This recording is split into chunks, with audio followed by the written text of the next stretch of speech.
নূহ নবীর সময়ের পর 10টি প্রজন্ম পার হয়ে গিয়েছিল।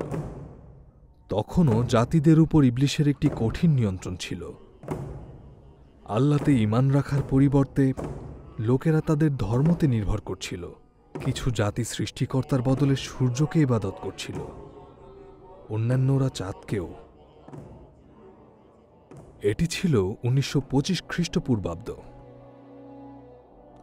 আরবের উত্তর পূর্বে একজন বয়স্ক ব্যক্তি বাস করতেন, যার নাম ইব্রাম।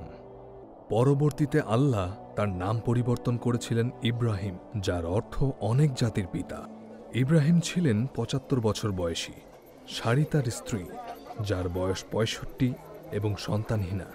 তাদের অভিভাবক ও প্রতিবেশীরা মূর্তি পূজাকারী ছিলেন, যারা সৃষ্টিকর্তার পরিবর্তে সৃষ্ট বস্তুর ইবাদত করতেন। একদিন আল্লাহ ইব্রাহিমকে বললেন, তুমি তোমার নিজের দেশ, তোমার আত্মীয় স্বজন এবং তোমার পিতার বাড়িঘর ছেড়ে আমি তোমাকে যে দেশ দেখাবো সেই দেশে যাও। আমি তোমাকে দোয়া করব এবং এমন করব যাতে তোমার সুনাম চারিদিকে ছড়িয়ে পড়ে, আর তোমার মধ্য দিয়ে লোকে দোয়া পায়।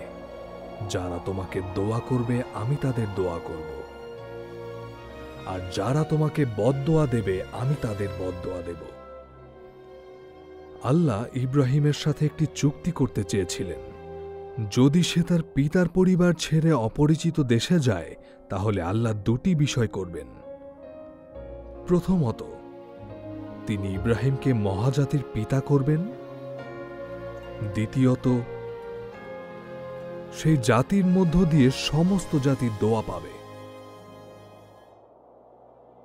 যদি ইব্রাহিম আল্লাহকে অনুসরণ করে, তাহলে তিনি সেই জাতির পিতা হবেন যেখান থেকে নবীরা, কিতাবগুলি এবং নাজাতদাতা আসবেন। ইব্রাহিম কি করেছিলেন? ঈমানে ইব্রাহিম আল্লাহর কথার বাধ্য হয়েছিলেন এবং সম্পত্তি হিসেবে যে জায়গাটা তার পাবার কথা ছিল সেই জায়গায় তিনি গিয়েছিলেন। যদিও তখন বুঝতে পারেননি তিনি কোথায় যাচ্ছেন, তবুও তিনি রওনা হয়েছিলেন।